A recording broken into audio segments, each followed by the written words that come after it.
ओम शांति। आज की अव्यक्त मुरली 25 जून 1970 की। पहला पॉइंट है, अभी तो अव्यक्त तो व्यक्त लोक के निवासियों के लिए अव्यक्त आधार ले व्यक्त देश की रीति माफिक बोलना पड़ता है। वहाँ अव्यक्त वतन में तो 1 सेकंड में बहुत कुछ रहस्य स्पष्ट हो जाते हैं। यहाँ आपकी दुनिया में बहुत बोलने के बाद स्पष्ट होता है। बाबा ने कहा कि अभी तो अव्यक्त को व्यक्त लोक के निवासियों के लिए अव्यक्त आधार ले व्यक्त देश की रीति माफिक बोलना पड़ता है।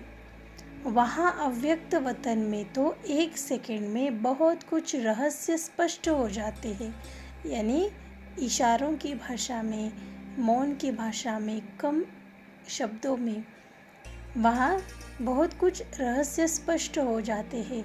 लेकिन उनकी तुलना बाबा ने इस दुनिया से की है। यहाँ आपकी दुनिया में बहुत बोलने के बाद स्पष्ट होता है। दूसरा पॉइंट है, जैसे साइंस द्वारा कहाँ कहाँ के दृश्य कैच कर सकते हो, वैसे आप लोग अव्यक्त स्थिति के आधार से सन्मुख की बातों को कैच नहीं कर सकते हो। बाबा कहते हैं जैसे साइंस द्वारा हम कहाँ बातें करते हैं, कहाँ से दृश्य हम कैप्चर करते हैं, तो वैसे ही आप लोग अव्यक्त स्थिति के आधार से सन्मुख की बातों को कैच नहीं कर सकते हो।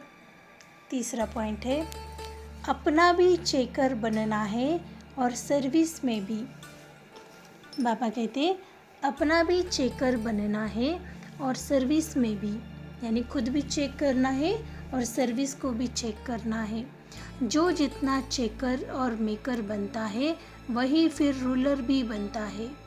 तो कहाँ तक चेकर बने हो और मेकर्स बने हो और कहाँ तक रूलर्स बने हो।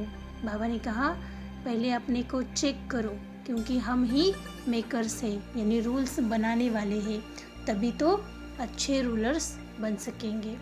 यह बातें एक एक की देख रहे हैं। बाबा ये सब देख रहे हैं। चौथी पॉइंट है, उदार चित्त बनने के लिए अधिकारी बनना पड़े।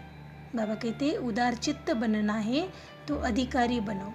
अधिकारी का अर्थ ही है कि अधिकार सदैव याद रहे, तो फिर उदाहरण स्वरूप बनेंगे। उदार चित्त से उदाहरण स्वरूप बनेंगे। जैसे बाप दादा उदाहरण रूप बने, वैसे आप सभी भी अनेकों के लिए उदाहरण रूप बनेंगे। 5वां पॉइंट है, सभी बातों में भिन्न भिन्न रूप से पहले आलस्य रूप आता है। बाबा कहते हैं सभी बातों में भिन्न भिन्न रूप में पहले आलस्य रूप आता है। आलस्य सुस्ती तथा उदासी ईश्वरीय संबंध से दूर कर देती है। बाबा से दूर करने के लिए आलस्य, सुस्ती और उदासी ये तीनों ही विकार है।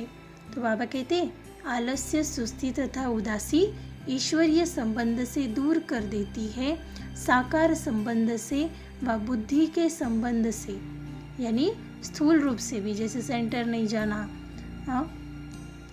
या फिर मन नहीं लगना, फिर मुरली नहीं सुनना। तो बाबा कहते हैं साकार में भी डिस्टेंस आता है और बुद्धि के भी द्वारा संबंध में दूरी हो जाती है। तो बाबा कहते हैं सहयोग लेने के संबंध से दूर कर देती है। 6th पॉइंट है, कई यह भी सोचते हैं कि फिक्स सीट्स ही कम है, तो औरों को आगे पुरुषार्थ में देख अपनी बुद्धि में सोच लेते हैं कि इतना आगे हम जा नहीं सकेंगे, इतना ही ठीक है। यह भी सुस्ती का रूप है। तो इन सभी बातों में अपने को चेंज करना है। बाबा कहते कि दूसरों को नहीं देखना है, लेकिन मुझे आगे जाना है, मुझे पुरुषार्थ करना है, यह सोचो, यह अपने आप को चैलेंज करो। तो बाबा कहते सुस्त नहीं बनो, लेकिन मस्त बनो। अच्छा, ओम शांति।